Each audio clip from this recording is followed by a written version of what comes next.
Hi, my name is Michael Faulkner, and I lead the sales team at TouchPoint. And joining me today on this month's newsletter is Erik Smith. Erik? Hey, good morning, Michael. Glad to be here. Thank you. Awesome. Yeah, Erik and I were talking. We know that this is a very busy time for all of you, so we want to thank you for joining us this month for our newsletter. And if you're a TouchPoint user, you know that everything about TouchPoint is really about people. I mean, we're not going to build something in the system if it's not related to people and advancing ministries. So as we enter the Easter season, if ever there was a time where people matter, this is going to be it. You're probably going to have more people in your church this Easter than you would any other time of the year, including Christmas.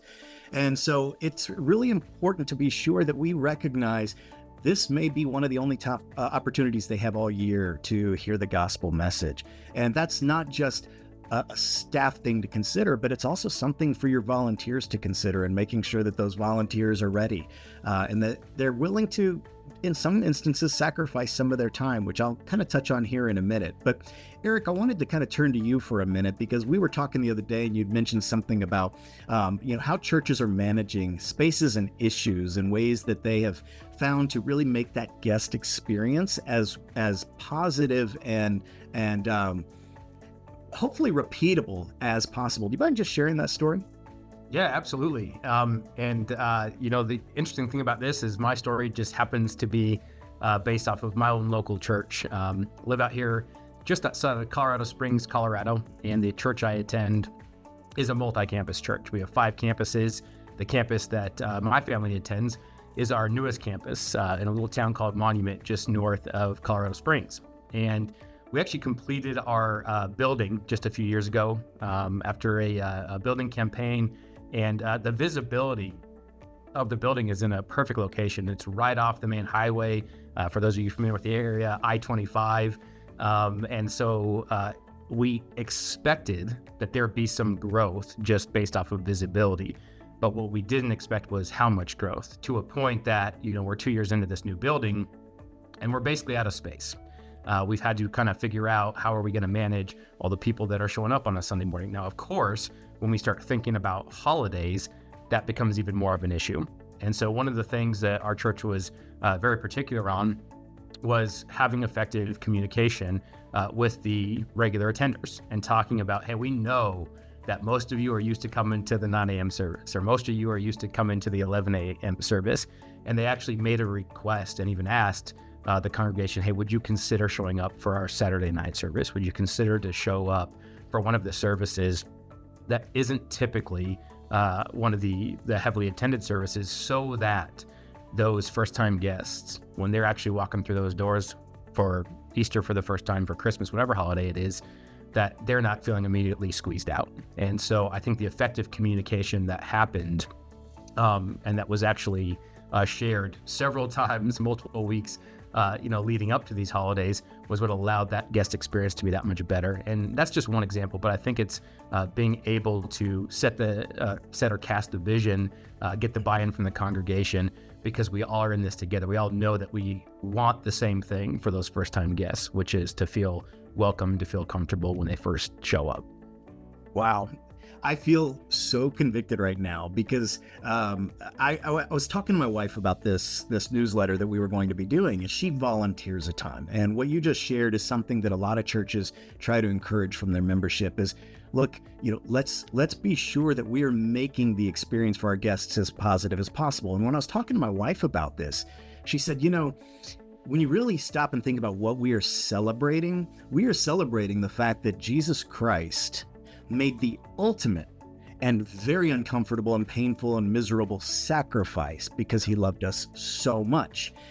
Is it really that much to ask our membership to make a little sacrifice so that the guests who may not hear about Jesus any other time during the year are in a great position to hear that message? And I felt convicted, because on Easter morning, I love for it to just be my traditional Easter morning, right? And go in there and enjoy the experience.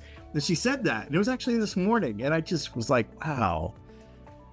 At the end of the day, I do want people to hear about Jesus, and I'm going to have plenty of Easter mornings. And is it really that big a deal for me to sacrifice this one time so that those people hear the message? So I love that you shared that, because Personally, that's twice in one day that I have felt very convicted about that. So thank you very much for sharing that, Erik. Absolutely.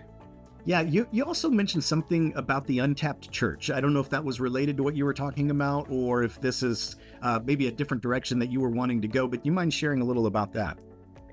Yeah, when we think about holiday services, obviously as Easter is coming up, I think there's two things that do come to mind. How we handle first time guests, which we kind of talked about, but the second is thinking through volunteers. And for those of you that are attending churches where you sometimes deal with the challenge of finding enough volunteers and figuring out the recruitment strategies on making sure that there's enough people there, especially for those holidays.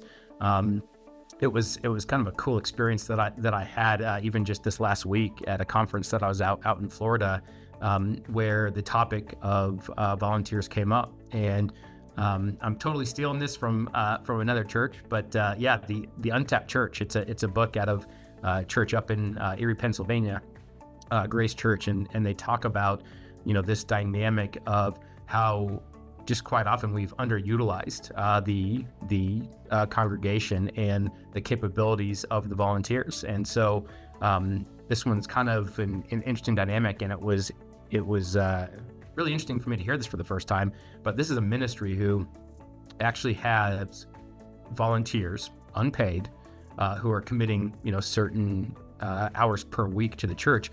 And some of these volunteer leaders are actually in leadership over staff members, which may sound incredibly foreign to a lot of us. But what I'd encourage you to do is go check out the book, The Untapped Church, to kind of hear what Grace did in order to maximize volunteers. And it's incredible the type of buy-in that they've received from some of the processes that they've put in place.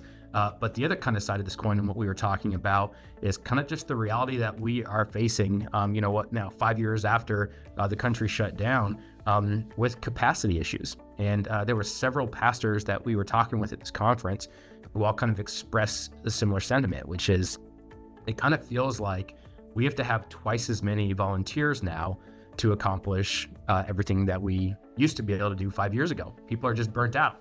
And so the second piece of this is, how are we addressing burnout? How are we addressing that gap of, if we do need more volunteers, what are our methods? What are the plans that we have in place to get those volunteers and to allow them to be cared for well and not burn out? So it's pretty interesting to have that conversation. Here are some of the ideas from the book, The Untapped Church, and then just thinking about how we're managing that within our own churches. That's awesome. Thank you for sharing that. That's what an approach to have volunteers actually have authority over some of the employees. Yeah, it's unique for sure. I want to thank everybody for joining us this month. Again, as we approach the Easter season, if there's any way we can support you, whether that is through the technology or through our consulting services, we are here to serve. That's why we call you our partner churches and not our customers. We want to partner with you, especially when it relates to advancing the gospel message. So if there's any way we can help, please let us know. If you have any questions for our consulting team, you can reach out to them at consulting@touchpointsoftware.com. Again, thank you very much. I'm Michael. This is Erik. If we can help you as well, we'd be happy to at any point. Y'all have a wonderful month and a happy Easter. Thank you, everybody.